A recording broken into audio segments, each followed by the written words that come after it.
mengajak saudara, hari ini kita merayakan sebuah rangkaian Paskah, di mana hari Jumat kita sepakati, kita peringati ya. Ini satu kesepakatan bersama, kita peringati untuk mengingat peristiwa Yesus mati di kayu salib. Dan besok lusa hari Minggu, peristiwa Kristus bangkit dari kematian. Amin. Saya akan membacakan ayatnya di Yesaya 53 ayat 5. Tetapi dia tertikam oleh karena pemberontakan kita. Dia diremukan oleh karena kejahatan kita. Ganjaran yang mendatangkan keselamatan bagi kita ditimpakan kepadanya.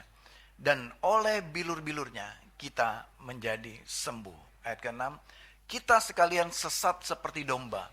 Masing-masing kita mengambil jalannya sendiri, tetapi Tuhan telah menimpakan kepadanya kejahatan kita sekalian.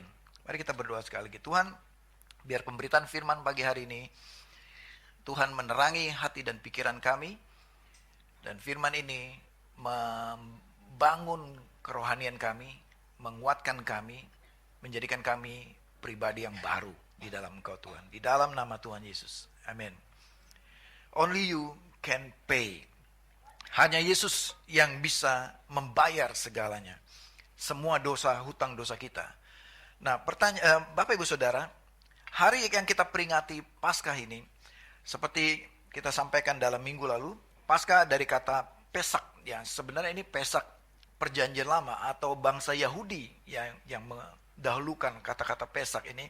Dan kata-kata ini adalah dari Tuhan yang diberikan kepada Musa untuk menjadi tanda, menjadi lambang nanti bangsa umat manusia akan dilewati, diluputkan dari hukuman kematian anak sulung. Dalam bahasa Inggrisnya Passover, ya, yaitu berarti melewati, diluputkan. Tuhan memerintahkan pembinasa. Saya ulang lagi sedikit minggu lalu. Tuhan memerintahkan pembinasa, malaikat pembinasa untuk melewati, untuk tidak menghukum rumah orang-orang Israel, orang-orang Yahudi yang sudah diberikan tanda lambang di palang pintu, yaitu darah anak domba. Apa yang terjadi pada masa kini? Sewaktu malam Yesus sebelum ditangkap, ya, mereka semua umat Yahudi pun memperingati malam itu dengan mereka makan roti tak beragi. Itulah roti yang dimakan nenek moyang mereka waktu di Mesir bersama dengan korban domba atau anak domba. Dan itulah yang kita kenal dengan peristiwa Last Supper. Tuhan memberikan perjamuan untuk mengingatkan murid-muridnya bahwa inilah tubuh dan anggur menjadi lambang darah yang melambangkan penebusan akan dosa. Nah, sekarang kita mau renungkan di peristiwa Paskah ini, saudara. Mungkin saudara semua orang bertanya-tanya, ya, selama ini kan saya sudah berbuat baik. Saya tidak berdosa. Saya tidak korupsi. Saya di kantor baik-baik saja. Bahkan saya dapat penghargaan Employee of the Month atau Employee of the Year. Saya dapat bonus. Dan saya disukai oleh tetangga-tetangga saya. Saya berbuat baik. Jadi Yesus mati untuk siapa? Mungkin ada orang mengatakan, jadi penebusan ini, penebusan dari dosa apa? Saya nggak ada berbuat dosa selama ini. I'm okay. Saya baik-baik aja. Kenapa kok jadi kayak ini menuduh saya? Kok kamu jadi menuduh saya? Seolah-olah saya berdosa besar. Saudara, apakah kematian Yesus hanya untuk menebus daftar dosa? Lalu kalau tidak ada daftar dosa dalam hidup kita, kita merasa nggak relate. Penebusan Yesus itu tidak bermanfaat apa-apa buat hidup saya. Karena saya nggak ada bikin dosa, saya baik-baik saja. Di sekolah saya belajar baik-baik. Di rumah saya taat sama orang tua. Di kantor saya tidak pernah melanggar aturan kantor. Semua baik-baik saja dalam kehidupan saya. Lalu buat apa Yesus mati di kayu salib? Apa hanya untuk bikin agama baru? Bukan, saudara. Yesus mati untuk saudara dan saya, yang menurut kita baik-baik saja ini, yang menurut kita sudah melakukan perbuatan baik, Yesus mati untuk kita yang melakukan perbuatan baik ini. Yang telah puluhan tahun melakukan amal, menyumbang ke sana ke sini, telah menolong banyak orang miskin dan lain sebagainya, berbuat sosial. Yesus mati juga untuk semua orang yang berbuat baik itu. Kenapa, saudara? Roma 3 ayat 23 dan 24. Karena semua orang telah berbuat dosa. Katakan bersama saya, semua orang. Semua orang. Termasuk orang yang berbuat baik dulunya. Termasuk orang yang tidak pernah nyontek di kelas. Tuhan katakan berbuat dosa juga. Termasuk orang yang taat nurut aja di rumah sama orang tua. Termasuk dia juga berbuat dosa. Termasuk orang yang berprestasi di kantor. Termasuk juga dia yang berbuat dosa. Karena dikatakan semua orang. Berarti tidak terkecuali. Sekalipun lahir di gereja. Sekalipun lahir sudah nyanyi. Worthy is the Lamb. Tetap berdosa. Amin, saudara. Karena semua orang tidak terkecuali telah berbuat dosa. Dan apa dikatakan? Telah kehilangan kemuliaan Allah. Sebaik-baiknya, sekalipun saudara lahir sebagai Kristen, di akte lahir saudara, atau di kartu keluarga saudara, tetap kita telah kehilangan kemuliaan Allah. Kita telah kehilangan kemuliaan Allah. Sesungguhnya kita ini lahir di dalam dosa. Dan kita lahir sebagai budak dosa. Dan oleh karena kasih karunia Allah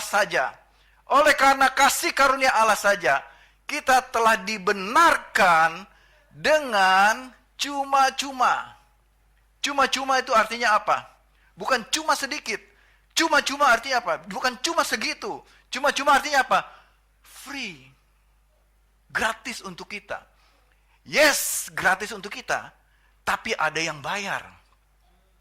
Amin, saudara? Ada yang bayar. Kalau saya pergi ke kafe sama Pak Fian, lalu Pak Fian kasih kopi ke saya. Dia bilang gratis, aman. Saudara, buat saya itu gratis. Tapi kopinya itu ada yang bayar. Pak Fian yang bayarin ternyata. Jadi keselamatan yang saudara terima bukan gratisan. Saudara terimanya gratis, tapi itu ada yang bayar, saudara. Darah yang tercurah itu ada darah seseorang yang tercurah. Ada yang berkorban untuk kita, ya. Dengan cuma-cuma karena penebusan dalam Kristus Yesus. Siapa yang bayar? Anak-anak, siapa yang bayar? Yesus Kristus. Amin. Tuhan Yesus yang telah membayarnya. Jadi, saudara, kita bahas sedikit. Jadi sesungguhnya apa sih dosa? Apakah itu daftar perbuatan? Apa itu dosa? Oh, saya nggak bikin kok. Saya nggak bunuh orang. Saya nggak menipu orang. Jadi buat apa penebusan Yesus? Katanya untuk menebus dosa. Saya nggak bikin dosa. Nah, sekarang kita mau samakan definisi dosa. Jadi apa sih definisi dosa itu? Dari Roma 3 ayat 23, kata-kata semua orang telah berbuat dosa dalam bahasa aslinya itu hamartano. Kata-kata dosa di Roma 3 ayat 23, bahasa Yunaninya itu hamartano. Dalam bahasa Inggris itu artinya missing the mark. To miss the mark. Bahasa Indonesianya meleset, ya. Gampangnya meleset atau menyimpang, keluar dari tujuan. Seperti anak panah ini. Tidak ada satupun anak panah sampai kepada titik sasaran. Miss the mark. Seperti Yesaya 53:6 tadi dikatakan, kita ini sesat seperti domba yang mencari jalannya sendiri-sendiri. Ini semua tersesat. Inilah yang disebut missing the mark. Tersesat, meleset. Itulah dosa. Telah kehilangan kemuliaan Allah. Jadi yang dimaksud Roma 3 ayat 23, semua orang telah berbuat dosa, artinya semua orang telah tersesat. Semua orang telah missing the mark. Semua orang telah menyimpang, meleset dari tujuannya diciptakan semula. Itu bicara tentang status kita. Tentang status kita. Kalau ada ahli hukum di sini tahu apa yang dimaksud status tersangka. Betul ya, tersangka ya. Kalau status sudah keluar putusan itu kan tersangka atau terdakwa, saya lupa ya. Ya itulah pokoknya ya. Sudah keluar keputusannya, statusnya terdakwa mungkin ya. Terdakwa ya. Saudara, seorang yang punya status terdakwa, lalu dia pergi beramal, menyumbang kegiatan sosial, menolong orang miskin, lalu dia menolong orang yang terluka, dikasih obat, dia terus berbuat kebaikan. Apakah itu merubah statusnya dia dari terdakwa kepada terbebas? Apakah itu merubah statusnya dia? Nah, ragu-ragu, nanti belajar hukum ya sama siapa ya, yang ahli hukum di sini. Stephen, mana Stephen? Nggak ada Stephen nih. Ada Stephen. Apakah statusnya berubah? Status tetap. Mau dia berbuat baik, mau dia lakukan apapun, statusnya tetap terdakwa, tersangka. Sama dengan kita di dalam Tuhan telah kehilangan kemuliaan Allah. Kita semua sesat seperti domba. Dikatakan kita semua telah berbuat dosa. Kita semua telah kehilangan kemuliaan Allah. Semua manusia telah tersesat. Mencari jalannya sendiri-sendiri. Telah kehilangan kemuliaan Allah. Statusnya tersesat. Statusnya terhilang. Statusnya berdosa. Dan status berdosa itu hukumannya adalah maut. Missing the mark. Itulah dosa. Amin saudara. Dan bersyukurlah. Karena kasih karunia Allah. Membayar semuanya. Paid. Bukan cicil. Dibayar semuanya. Paid in full. Makanya Tuhan katakan. Sudah selesai. Makanya Yesus katakan. Sudah selesai. Yang Yesus selesaikan bukan hanya daftar perbuatan dosa saudara. Tapi yang Yesus selesaikan. Menebus status terdakwa saudara tadi. Status berdosa saudara tadi. Menjadi orang bebas. Amin saudara. Menjadi free. Siapa yang bayar? Siapa yang bayar? Siapa yang bebaskan? Yesus Kristus. Ada yang bayar. Di kayu salib. Yang hari ini kita peringatkan. Yang hari ini kita ingat-ingat. Jadi ingat. Kematian Yesus. Mengubah status kita. Membenarkan kita. Memindahkan kita dari kerajaan gelap kepada kerajaan terang yang ajaib. Kematian Yesus 2000 tahun yang lalu membayar hukuman kita dan membebaskan kita dari status perbudakan dosa. Kepada kita orang yang mengatakan saya nggak pernah bikin dosa, saya nggak pernah bikin salah, tetap kita berdosa. Dan untuk itulah, untuk kitalah, untuk semua orang itulah Yesus mati. Amin. Kematian Yesus juga membebaskan kita dari kondisi. Membebaskan kita dari kondisi kemiskinan kita. Membebaskan kita dari kondisi luka batin kita. Membebaskan kita dari keadaan kelemahan kita. Membebaskan kita dari semua kutuk kelemahan kita. Membebaskan kita dari semua sakit hati, dari semua penyesalan, dari semua dosa, daftar dosa juga yang kita buat. Dan Tuhan membebaskan kita dari belenggu ikatan dosa, dari keterikatan, dari kecanduan akan kecintaan akan uang, dari ketamakan, dari kecanduan akan pornografi, dari kecanduan akan semua perbuatan dan kelakuan moral yang tidak baik. Tuhan membebaskan kita dari semuanya itu. Amin saudara. Saudara, kematian Yesus komplit, lengkap, bayar semuanya. Seburuk-buruknya saudara dan saya, Tuhan sudah membayarnya. Kematian Yesus memulihkan kita, termasuk dari kondisi kemiskinan, dari bencana finansial kita, dari kebangkrutan kita, dari segala kerugian kita. Kematian Yesus juga membayar semuanya itu. Amin saudara. Untuk itu saudara, pada pagi hari ini, saya akan tutup dengan sebuah pertanyaan renungan ini. Mari kita merenungkan baik-baik. Apa makna kematian Yesus bagi saudara secara pribadi?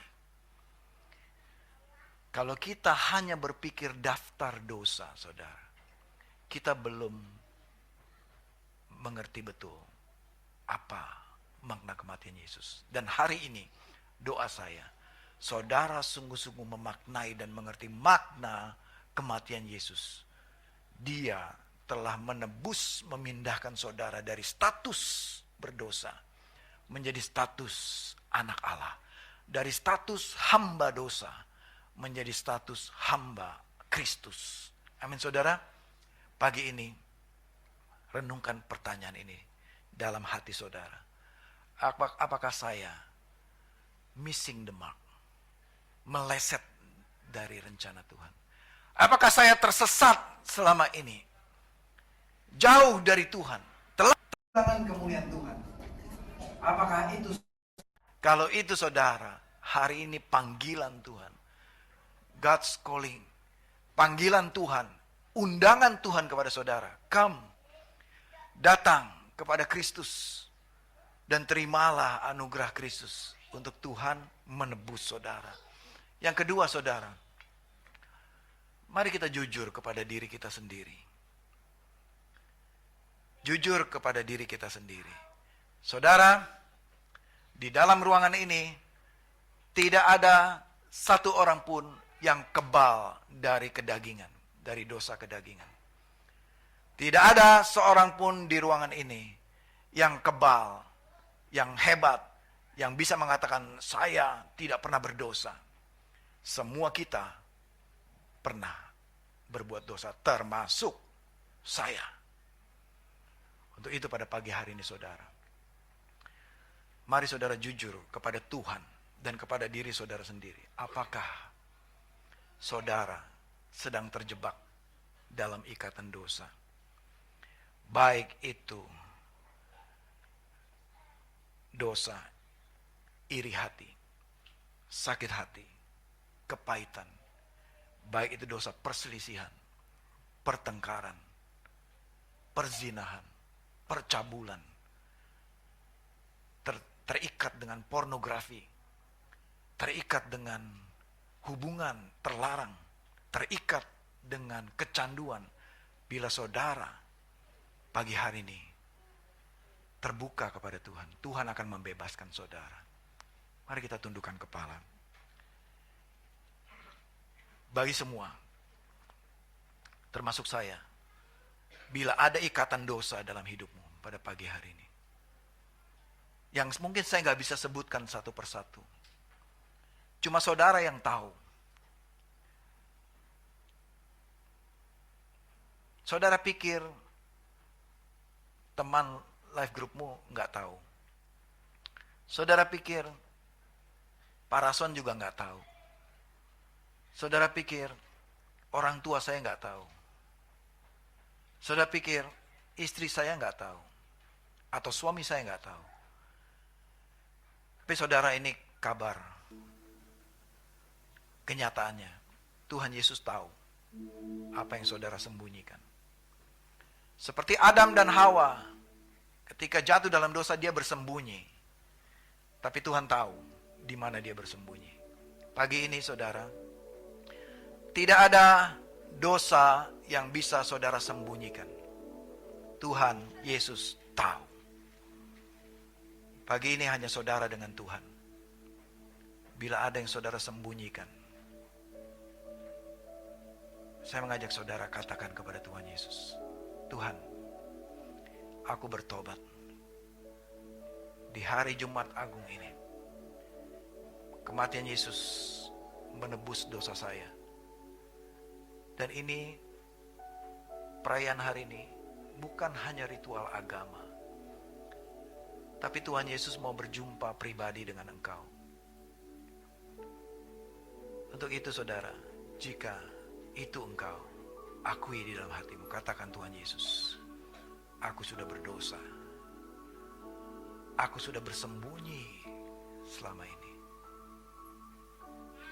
Aku sudah kompromi dengan dosa. Bila ada saudara yang merasa terikat, gak bisa keluar dari dosa, dari ikatan dosa, datang kepada Kristus pada pagi hari ini. Dan Dia akan memberikan kemerdekaan, kebebasan, kelepasan kepada saudara.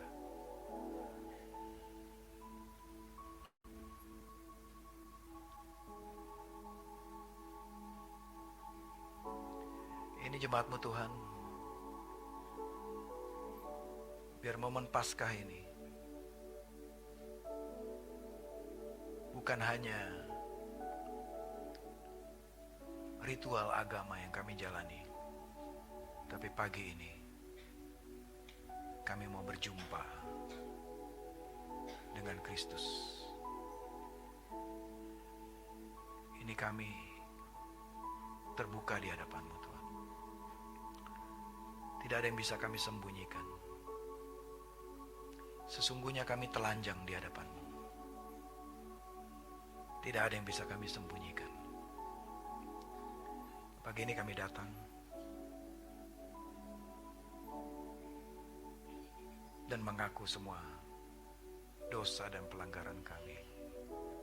Kami bersyukur Tuhan untuk firman, dan kami terus mengenang, memperingati karya Kristus di kayu salib.